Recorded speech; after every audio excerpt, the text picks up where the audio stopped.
Hey you guys, it's your girl Jay and I'm here with another quick video, and this one is to make you think a little bit because I came across new information that I have never seen before, and this might be major, okay?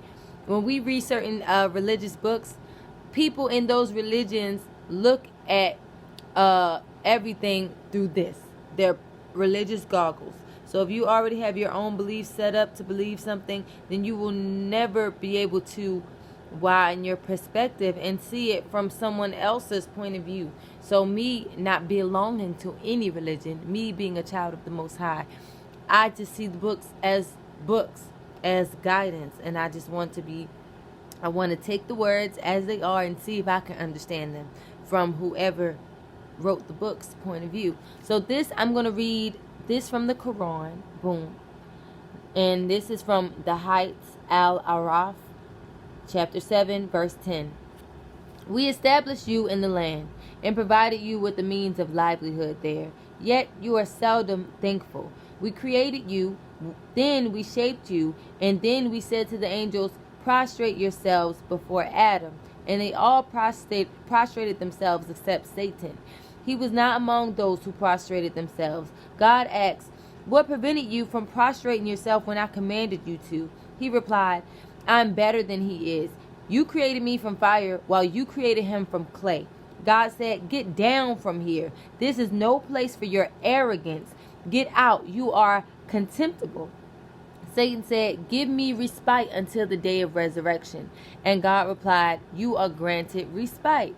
Then Satan said, because you have put me in the wrong, I will lie in ambush from them on your straight path.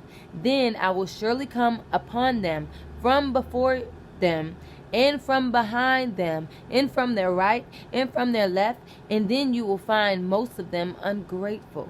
He said, get out of here, despised and rejected. I shall fill hell with all of those who follow you. To Adam, he said, you and your wife dwell here in the garden and eat and drink there from wherever you wish, but do not approach this tree lest you become wrongdoers.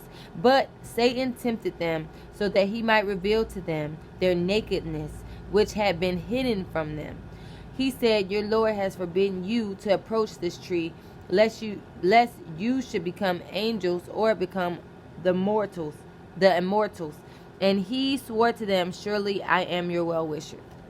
From this whole little short insert from the Quran, is very interesting to me because my family would be considered Christians. So we read the Bible. And yes, I have read the Bible at least twice from front to back, okay? And I also study it daily. So this is the Quran, and this little short expert about Adam and Eve is not in the Bible. So this kind of gives me a little more of a deeper look into the way things were, because I did not know that God, he told Adam the names of the angels. So this is not in this verse, but I read this earlier in the book that God told Adam all the names of the angels. So Adam went up to heaven and he told the angels, this is your name, this is your name, this is your name. All the angels respected that, and they bowed down to heaven. They bowed down to Adam, which means to prostrate yourself. So they bowed down to Adam, giving him all the praise. But Satan did not bow down to Adam, because Satan was made from fire. Adam was made from clay. Satan thought he was better than Adam. You see that arrogance? No one should think they're better than anybody else, okay? So that's a lesson in the good book. No one should think that they're better than anybody else. Because Satan thought that he was better, basically, he didn't want to prostrate himself to his brother. So a lot of people in today's society, they didn't think that they're better, so they don't want to work with certain people, or they don't want to be seen with certain people because of this perception. That's the same thing that's going on in this book right here. So God, he is a merciful God. You know, he will punish you, but he will also bless you. So in the same way that Satan did the wrong thing, and he made it seem like he was better than his brother, God, he still didn't just say, forget you, Satan, you are destroyed. No, he said, I will give you respite I'll give you the earth. You can run havoc on the earth and do whatever you want to do. But at the end of the day, you will have to answer to me on the day of resurrection. So because the devil is pissed off because he got put out of heaven and he's down here on earth with the people that he don't even like anyway, because he's made from fire and we are made from clay. So he don't even like human beings, okay? So he said in the book that I will lead you astray any chance I get, because I was put out of heaven and I want you to be here with me forever in the flames, or in God's, on the side of God that is not in his good graces. So it all says right here. So keep your eyes peeled, because the devil is always hiding, trying to lead you astray, trying to lead you from the light, trying to get you to be like him, selfish, inconsiderate. What is that? Contemptible. God said you are contemptible, arrogant. These things are not of the Most High. Okay? And then last but not least, I like to point out that it says, your Lord has forbidden you to approach this tree, lest you should become angels or become of the immortals. So this is how the devil tricked Adam and Eve. He said, oh, it's like God saying, don't drink out of this cup of tea.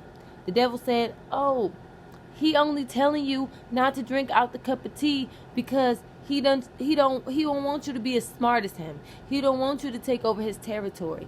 Like, this tactic is used over and over in our society to get people to do the wrong thing. A child, you can tell the child, don't eat chocolate, don't eat sugar because it's bad for you.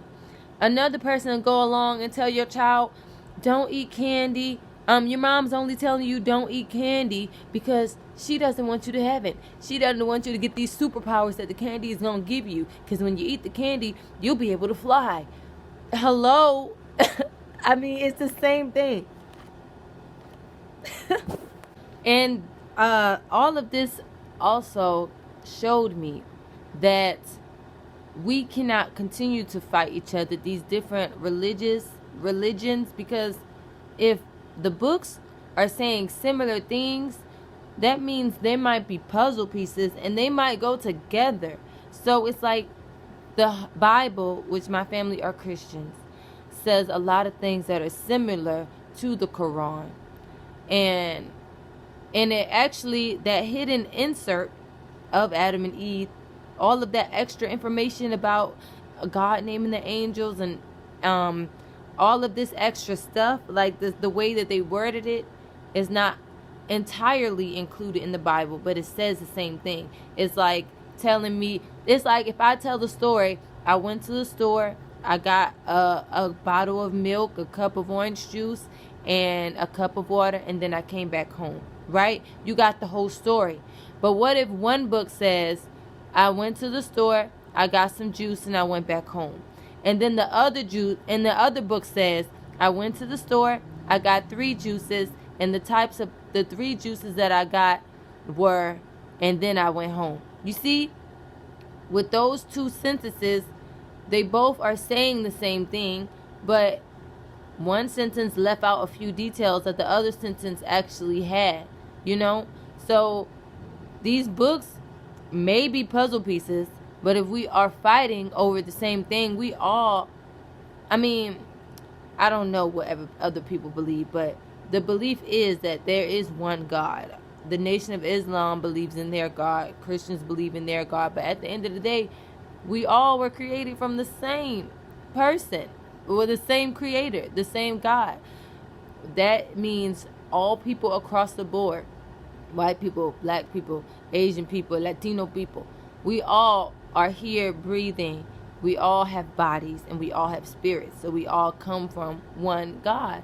So if we continue to argue and fuss and fight with one another without bringing our text together, without having communion, conversations with one another to have better understanding, then it's all purposeless.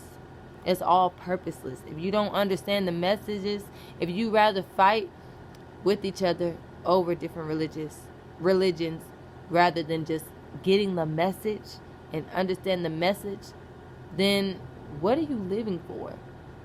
Do you want to get understanding, or do you want to fight over who understands the best?